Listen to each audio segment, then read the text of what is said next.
I am Mao Zedong, born on December 26, 1893, in a farming village in Shoshan, Hunan Province, China. My father was a strict peasant farmer who valued discipline and hard work, while my mother was kind and deeply religious, showing me compassion that shaped my early years. Though we lived modestly, I dreamed beyond the rice fields. I devoured the books on history, philosophy, and politics, and was inspired by stories of rebellion and resistance. As a young man, I studied in Changsha and later worked as a librarian's assistant at Peking University. There, I encountered revolutionary ideas Marxism, Leninism, which convinced me that China's future lay not in emperors or warlords, but in the power of the people. In 1921, I became a founding member of the Chinese Communist Party.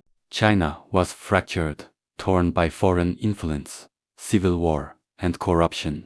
I believed peasants, not just workers, were the true engine of revolution. In 1934, when our movement faced destruction, I led the Red Army on the Long March, a 6,000-mile retreat through mountains, rivers, and deserts. We lost many comrades, but it became the symbol of our endurance and determination.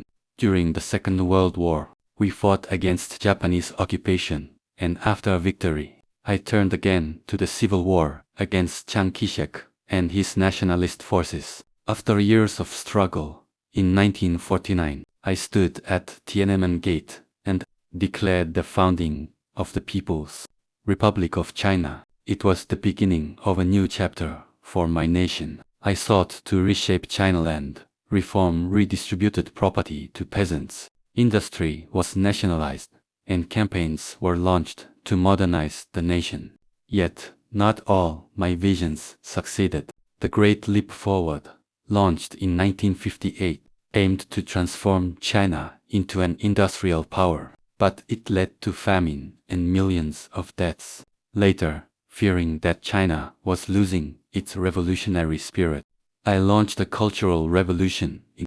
1966, Red Guards filled the streets, traditions were destroyed, intellectuals were attacked, and chaos spread. My intention was to preserve socialism, but the decade brought turmoil and suffering. Still, under my leadership, China grew unified. After centuries of division, we stood as an independent power in the world, breaking ties with the Soviet Union and opening cautious steps toward relations with the United States in the 1970 South.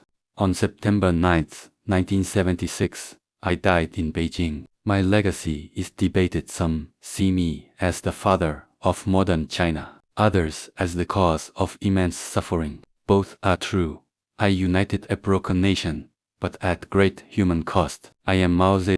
My life was one of vision, struggle, and contradiction, a revolution that changed China forever.